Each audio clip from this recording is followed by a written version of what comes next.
Good morning and welcome to seventh and the seventh installment of Klugula reads his classics. So we've been around an entire week. Isn't that exciting?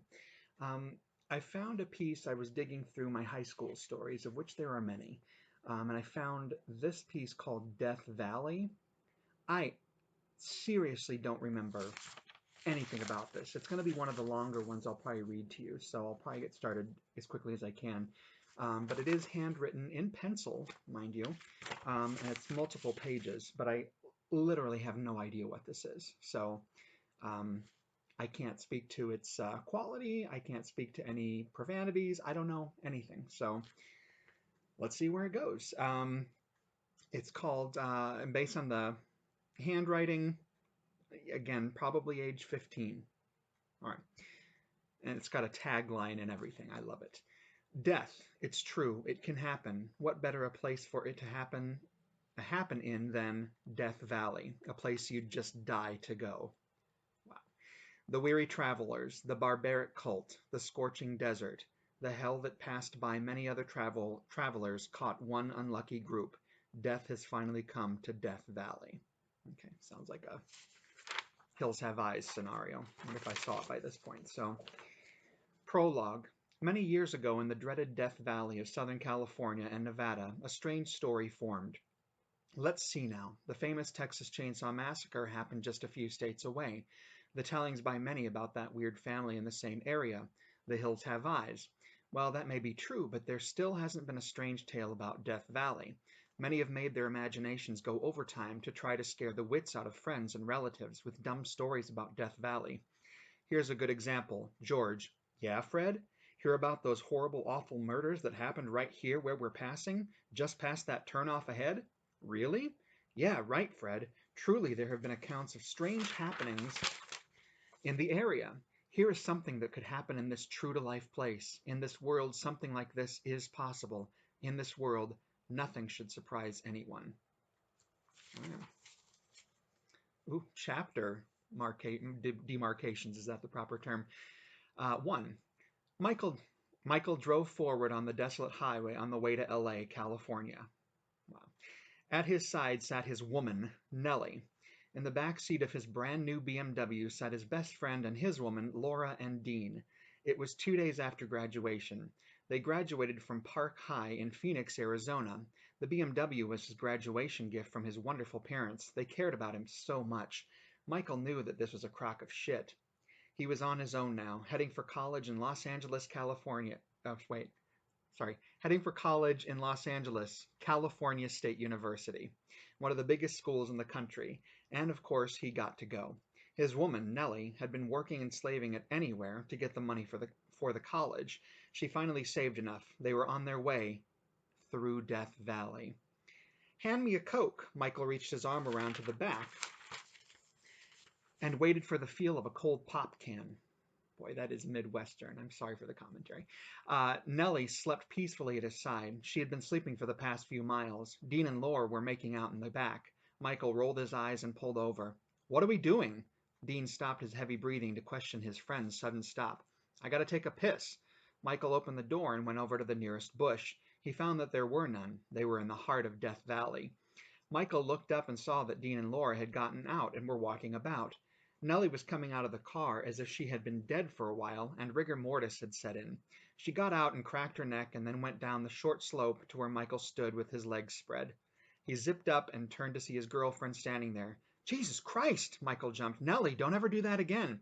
Sorry, mellow. She came up to him and put her arms around his waist. I'm sorry, I didn't mean to get mad. You only scared the shit out of me. Michael hugged her. Let go, it's hot out here. They began to walk back to the car. Michael pinched her rear end, and she sped up. They arrived at the car to find Dean and Laura at it again. Jesus, you guys, don't you ever quit? Nellie got into her seat. Michael stood outside and stared down the road from the way they came. He could barely make it out, but he thought he saw a car, some sort of vehicle, headed their way. He watched for a while longer, and it seemed to get closer, but he couldn't tell for sure. He went around to the door and got in. Someone's coming our way. Michael started the engine. Who? Laura stopped playing with her joystick. Ooh, kinky. How do I know? Or how do I know? Michael put his foot on the gas, and they started down the road. All I know is that we're in the middle of Death Valley with no one in sight for the past 3 hours except for a strange car. Michael looked in the mirror and saw the car coming up behind them. Michael, look out! Nellie pointed in front of them and screamed. Michael slammed on the brakes just in time to avoid hitting a large person in the middle of the road. Nellie slowly opened her eyes and looked out front. The man stood there and stared at Michael in the front seat. Michael quickly looked into the back seat to see if everyone was okay. He turned back around to see the man still standing there, staring. "Excuse us, could you remove yourself from the middle of the road, please?" Michael shouted out the window sarcastically. The man grunted at him and motioned his arm to the rear of the car. Michael realized why he did so.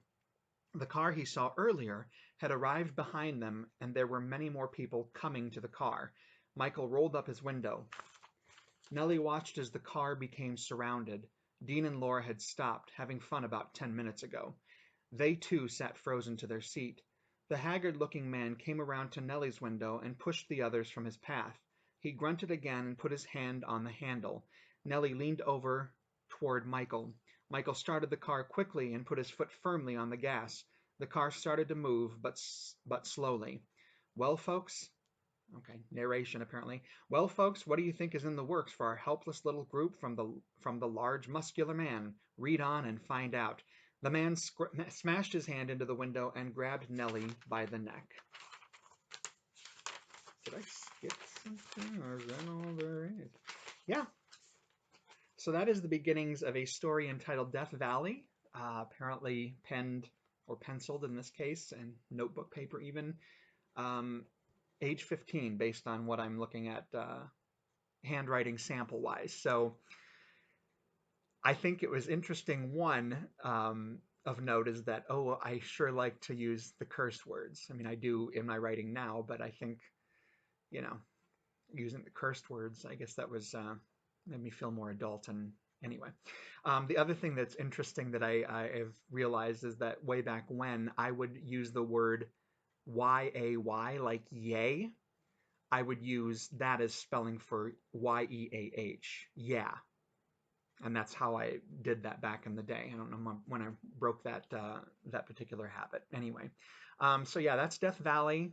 We will never know what happened to these poor folks, Michael and Nellie and Laura and Dean, but it probably didn't end well for them.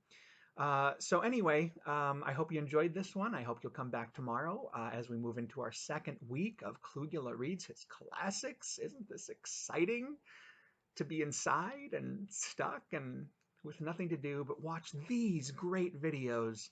A wonderful walk down nostalgia lane into particularly wonderful and exciting tales. Anyway, all right, I hope you guys are safe. Please stay smart, stay secure. I hope you are well stocked, and I will certainly look forward to seeing you tomorrow and bringing you a brand new tale of, I don't know, brilliant writing. Bye.